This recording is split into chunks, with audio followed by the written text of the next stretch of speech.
demikian besar padilahnya, maka kemudian mendorong keinginan orang untuk mendirikan masjid dan memastikan masjid seindah, semewah mungkin gitu. Kalau perlu rumah kita bobrok nggak apa-apa, yang penting tempat untuk kita beribadah bisa bagus gitu. Salah satu tanda kiamat itu adalah ketika orang-orang berlomba-lomba untuk bermegah-megahan di dalam masjid.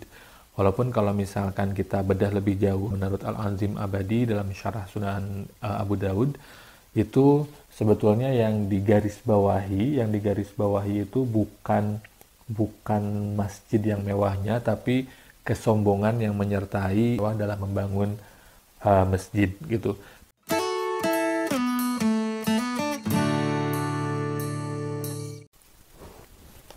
Assalamualaikum warahmatullahi wabarakatuh. Selamat datang teman-teman di Podcast Ren, podcast yang ngobrolin kajian keislaman yang kontekstual dan kontemporer.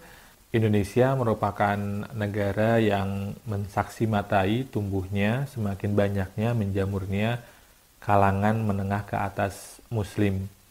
Yang di satu sisi mereka punya semangat beragama yang tinggi, di sisi lain mereka punya uang yang banyak, sehingga kemudian uang yang banyak ini disalurkan salah satunya untuk memenuhi kebutuhan atau kerinduan atau mengekspresikan semangat beragama mereka.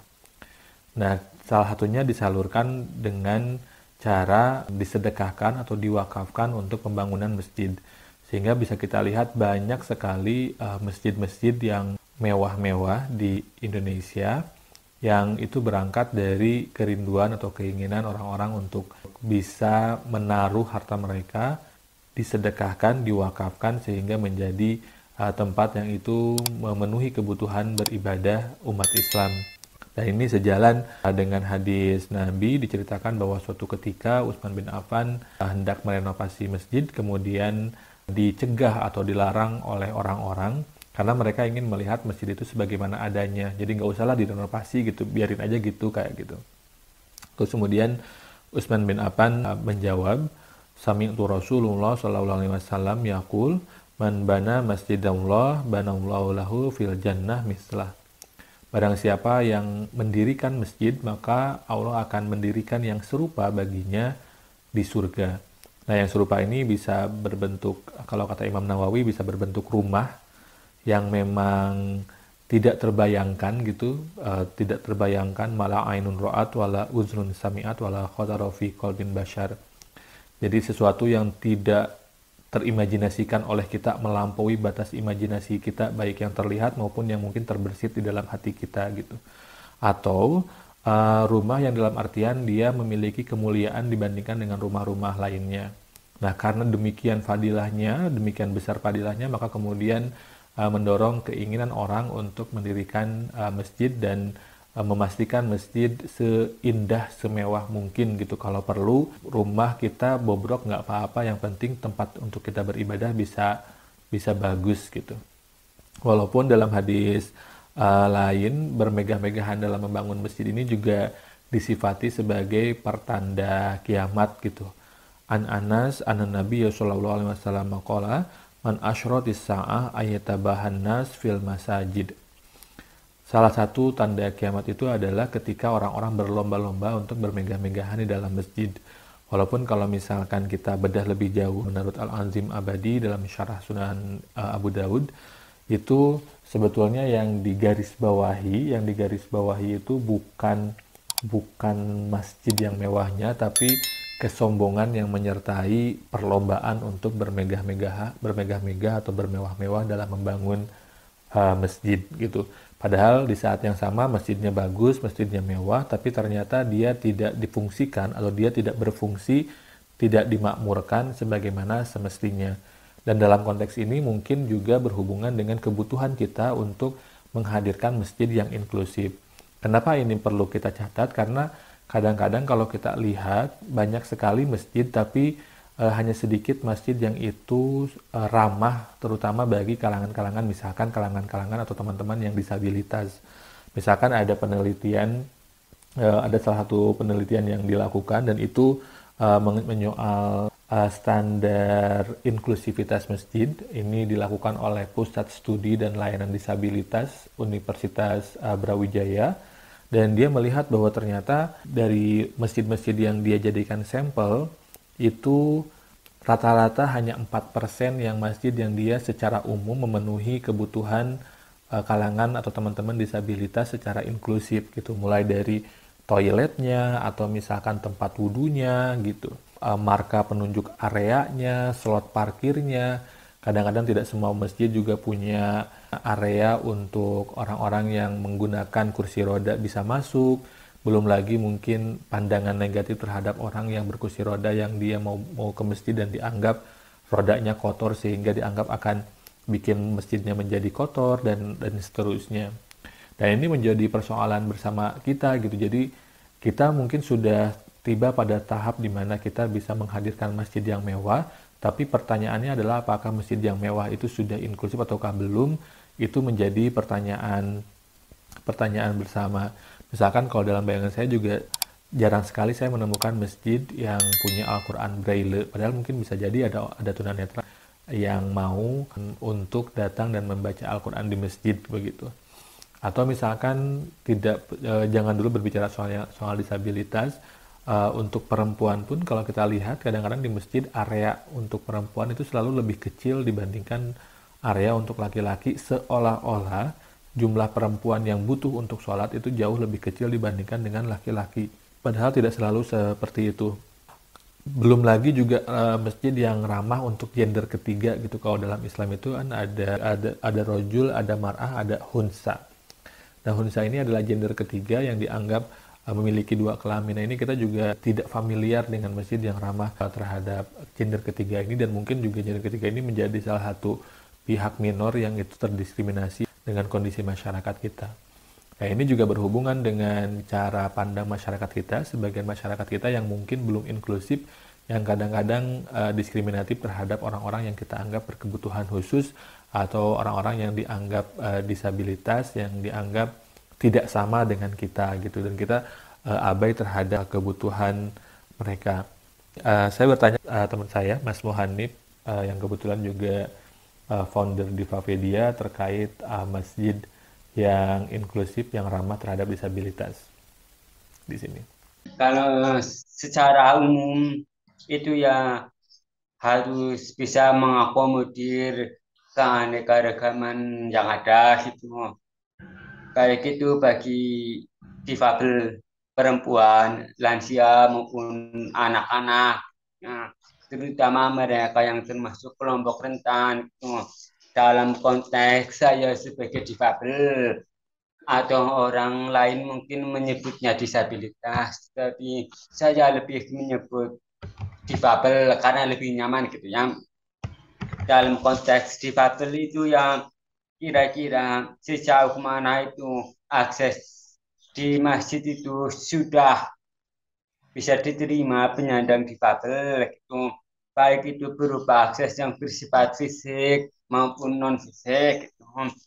Seringkali apa ya, masjid-masjid yang ada itu terpaku pada akses yang bersifat fisik, misalnya bangunan ram atau lift bagi pengguna kursi roda, tetapi tidak memikirkan misalnya bagaimana difabel rungu yang tidak bisa mendengar seperti saya pas khotbah itu, khotbah Jumat itu, gimana bisa paham isinya itu yang selama ini sama sekali belum diperhatikan. Bagi orang difabel seperti saya gitu ya. Yang pertama itu ada beberapa masjid, misalnya apa namanya itu, lokasinya itu kan kadang-kadang apa ya, terutama di pinggiran nggak ada petunjuk informasi, misalnya lokasi wudhunya bagi difabel, bagi pria wanita itu seperti gimana. Sedangkan saya ini bagi difabel kalau tanya kan biasanya harus memerlukan apa namanya itu ya, memerlukan usaha ekstra lebih gitu ya. Apalagi kalau yang belum bisa memahami isu difabel. Kalau saya difabel umum, kalau saat tanya biasanya membaca gerakan bibir. Cuma kan tidak semua orang itu apa namanya, kalau mengucapkan kata-kata dengan saja itu kan harus pelan gitu. Kalau cepat saya susah memahami gitu. Terus yang paling penting sebenarnya bukan cuma itu ya, yakni misalnya seperti saya katakan dari awal itu yang pas khotbah Jumat gitu. Kebanyakan di Babel Rungu, hampir di semua masjid itu cuma bengong saja, cuma mangkut-mangkut tiap kali apa khotib berkhutbah gitu. Karena mereka semuanya itu nggak tahu isinya tentang apa. Akan lebih bagus misalnya apa dikasih kan sudah ada aplikasi transliterasi dari audio ke dalam bentuk teks, tapi lebih cepat bahasa Indonesia gitu ya. Kalau bahasa Jawa misalnya bahasa sudah susah gitu. Bisa dimulai dari hal tersebut. Kan biasanya di masjid-masjid itu sudah ada TV, terutama di perkotaan gitu ya. Udah ada TV. Itu bisa langsung di apa ya dipasangkan aplikasi tersebut. Kalau enggak ya minimal setelah habis Jumatan itu ada semacam teks tertulis dari khotibnya gitu. Kalau bisa cuma kita akan tahu sendiri di masjid itu khotibnya biasanya cuma membuat rincian besar semacam poin-poin pentingnya saja pas khutbah itu yang sulit mungkin mereka juga keberatan buat menulis dalam jumlah besar gitu. Mungkin ya ada semacam rekaman. Nanti ada proses transliterasi dari audio ke dalam bentuk teks. Kayak gitu aja. Masjid-masjid yang saya kunjungi sejauh ini hampir semuanya itu belum akses ke difabel gitu, belum. Misalnya tempat wudhunya kita bisa lihat nggak bisa akses bagi difabel pengguna kursi roda, nggak ada tempat wudhu yang menyediakan tempat duduk bagi difabel daksa. Belum lagi ditambah apa namanya itu di toiletnya itu nggak ada pegangan tangan bagi pengguna kursi roda. Terus juga lantainya itu mayoritas itu agak licin. Jadi bagi pengguna truk atau tongkat itu sangat bahaya gitu. Soalnya rawan terpeleset gitu. Jadi sebisa mungkin kalau lantainya itu yang dipakai yang kira-kira kasar gitu, enggak licin. Kalau kita berbicara dari sisi infrastruktur atau fasilitas secara umum gitu ya, misalnya ya ada semacam untuk di bubble netral biasanya kan butuh semacam drill gitu ya, yang sesuai dengan kebutuhan mereka gitu. Sebisa mungkin semua masjid itu bisa akses bagi pengguna kursi roda gitu. Ada pegangan di undak-undakannya, terus di toilet gitu ada hand drainer gitu. Juga sebisa mungkin ada semacam guiding block yang memudahkan di bubble netral gitu. Terus apa untuk yang apa namanya itu ya secara umum itu yang difabel daksa itu ya kayak gitu membutuhkan akses yang bersifat fisik. Misalnya kalau undak-undakan itu ya harus ada orangnya gitu apa ya jarang kita temui gitu ya yang menyediakan ada semacam tempat buat duduk. Jadi saat lansia di difabel itu yang susah di saya sudah beberapa kali menemukan mayoritas di masjid itu belum ada. Apalagi soal RAM bagi pengguna kursi roda sangat jarang sekali.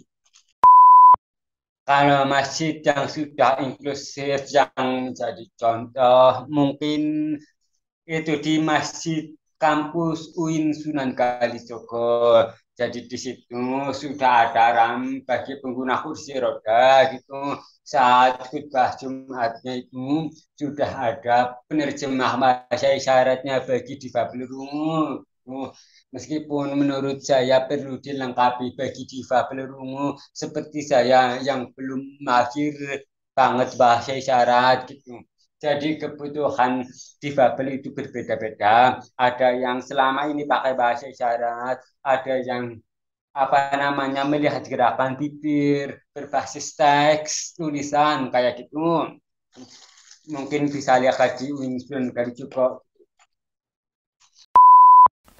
Oke, nah itu tadi dari Mas Mohanib terkait apa yang sebetulnya dibutuhkan untuk membuat masjid menjadi lebih inklusif gitu. Dan kalau saya bisa tarik, ini sebetulnya juga bisa kita lihat semangatnya selaras gitu ya dengan At-Taubah ayat 18. Innama ya'muru masajidallah man amana billah wal yaumil akhir wa aqamas shalah wa ataz zakah wa lam yakhsha illallah fa'asa ulaika ayyakunu minal muhtadin.